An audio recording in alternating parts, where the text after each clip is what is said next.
Show me some ID. Right now, the order lands without greeting or explanation. I'm in my backyard, he says. I'm doing yard work. The officer does not answer that. He looks past him. Into the yard. You don't belong back here. This is my property. That's not what I asked. A step closer. Show ID. Now, the weed stays in Walter Hayes' hand a moment longer than needed. He shakes soil from the roots and drops it onto the small pile by the fence. The gloves stay on. He remains bent, then straightens only halfway. He turns. Officer Jason Miller is already inside the yard. His boots are on the grass, close enough that the tread marks overlap the edge of the flower bed. The gate behind him is still open. No knock. No call from the front. Walter looks past the officer first, toward the side of the house, checking the path the man must have taken. Then he looks back at the uniform. I'm working in my garden. He does not add anything else. He does not explain whose garden it is. He waits. Miller shifts his weight and scans the space instead of answering. His eyes move over the shed. The fence line. The trimmed bushes. He takes a half step forward, then stops. Like he has reached an invisible line that only he recognizes. What are you doing in a neighborhood like this? Walter adjusts his grip on the weed bundle and sets it down. One glove pinches the cuff of the other, tugging it straighter, even though it does not need fixing. I live here, he says. Then, after a beat, I don't carry a wallet when I'm doing yard work. Miller exhales through his nose. He looks down at Walter's hands, still dirty with soil. Then at the sweat-darkened cap. His foot nudges the weed pile aside as he shifts, scattering loose dirt back onto the bed. The motion does nothing to help. It simply happens. You need to show ID. Miller says. Now, Walter glances at the disturbed soil. He does not bend to fix it. He looks back up. Why are you on my property? The question is it does not rise at the end. It lands and stays there. Miller does not answer it. Instead, he gestures broadly with one hand, palm down, toward the yard. This is private property, he says. Walter nods once. That's right. Miller's finger points downward, stopping inches from the grass near his own boots. The finger stays there longer than the sentence needs. Mine, he says. And you're trespassing. Walter's mouth opens, then closes again. He repeats the last part, slower, like he is checking the wording. Mine. Miller's shoulders square. His voice lowers. The words come slower. In a place like this, he says, when I see someone like you back here, I have to check it out. Walter shifts his stance. One knee stays slightly bent.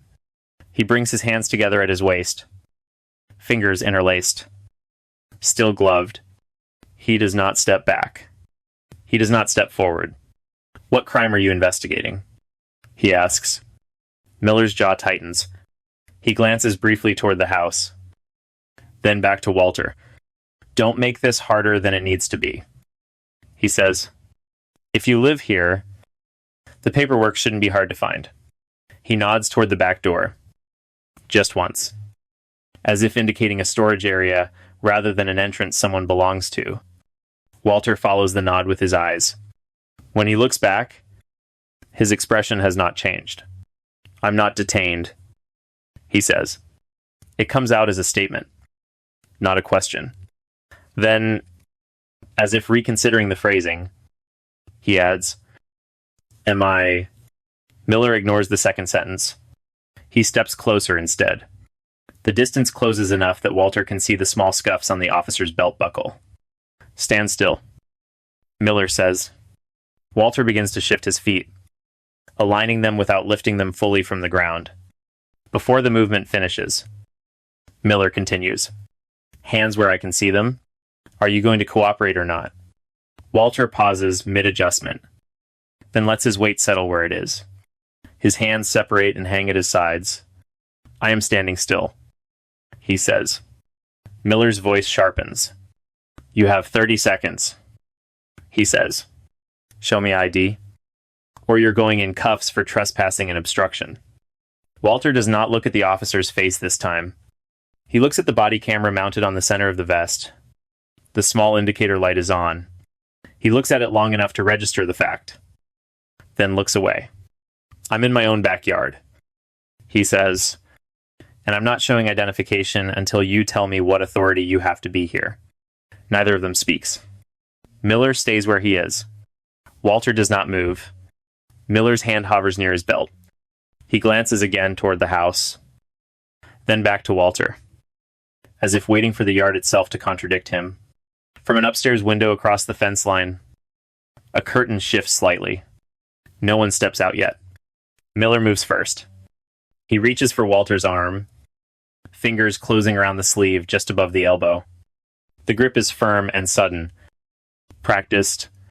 The weed pile remains scattered where his boot pushed it. No one looks at it. Turn around, Miller says. Walter's shoulder rotates a few inches before stopping. He does not resist. He also does not complete the turn. His other hand lifts slightly, then lowers again, unsure whether the movement will be read as compliance or something else. At the sound of raised voices, a door somewhere nearby opens. Officer, a woman calls out from the neighboring yard. That's his house. Miller does not release his grip. He tightens it instead, beginning the motion that pulls the arm behind Walter's back. The body camera remains centered. The yard stays quiet except for breathing and the soft scrape of boots on grass. The record continues. The grip closes fully this time. Walter's arm is pulled behind his back in one motion. Not gradual. Not paused for confirmation. The cuff clicks once and locks. The second cuff follows. Shorter. Tighter. The chain settles against his wrists. The neighbor stops a few steps away. She does not touch either of them. That's his house. Miller does not turn all the way toward her. His hand stays on Walter's shoulder, applying forward pressure. Ma'am. Step back.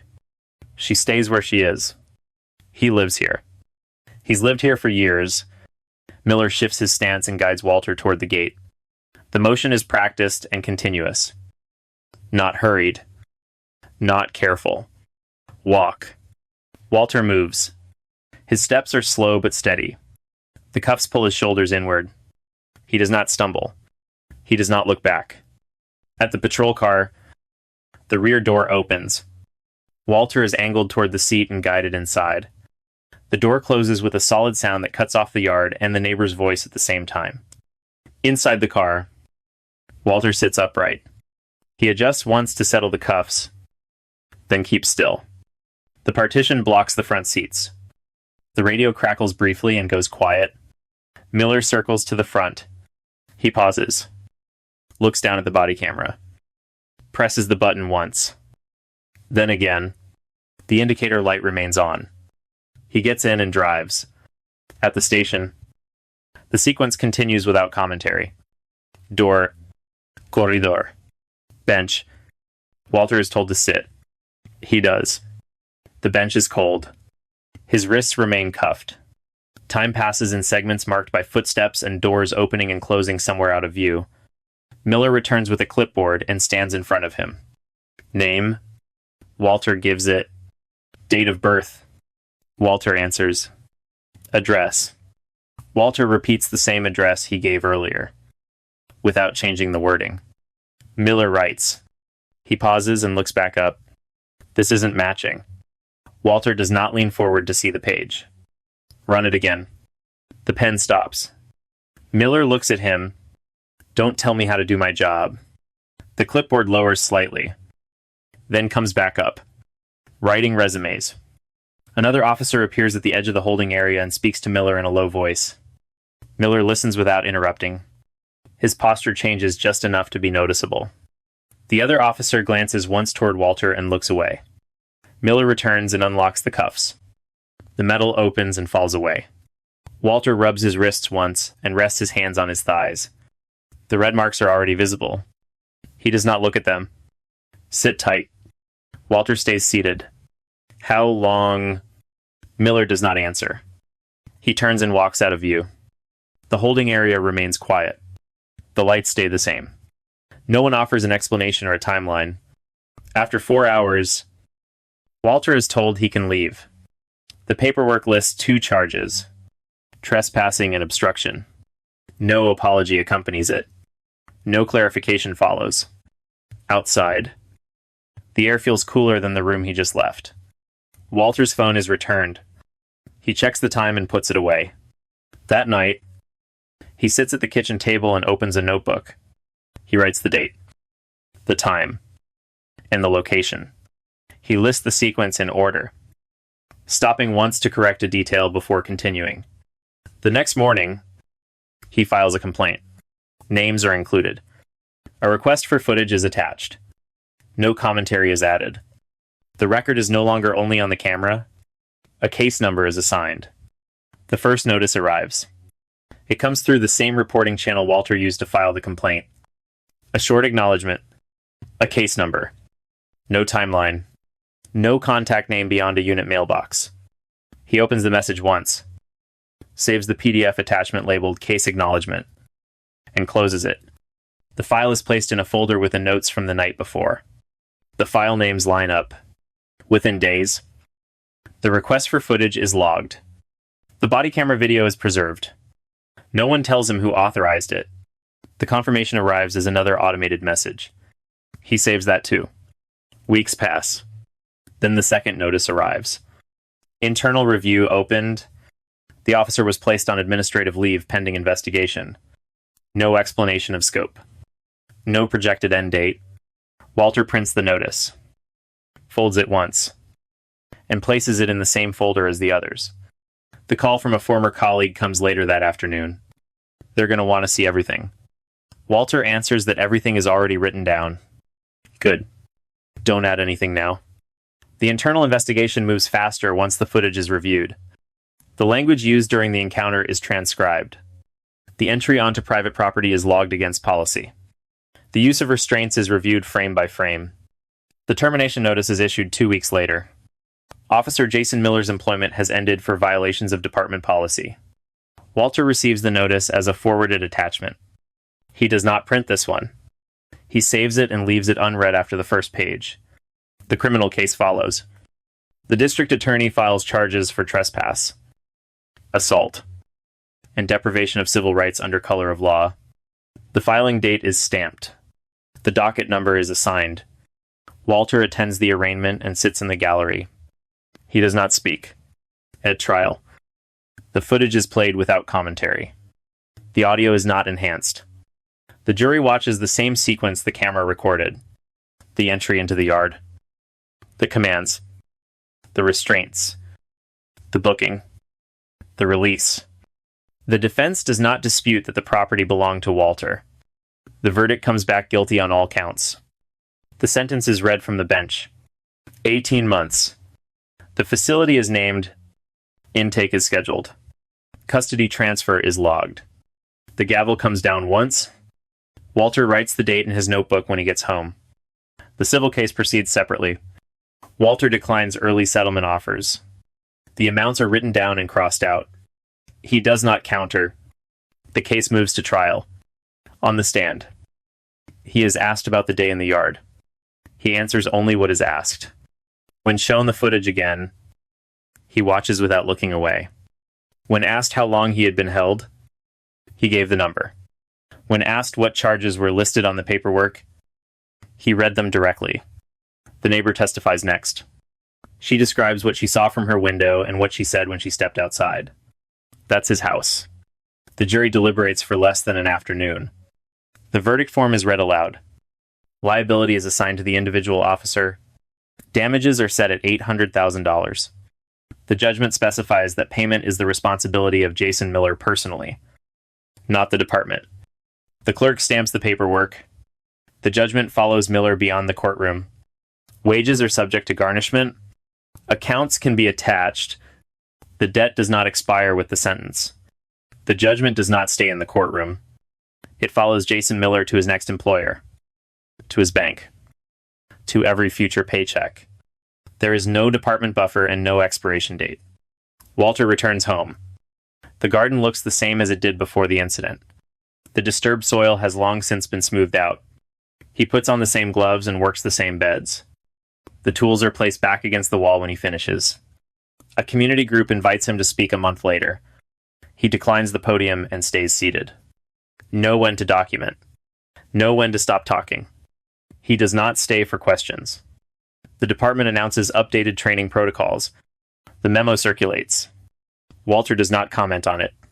He saves the announcement in the same folder as the other documents. At home, the folder remains on his desk.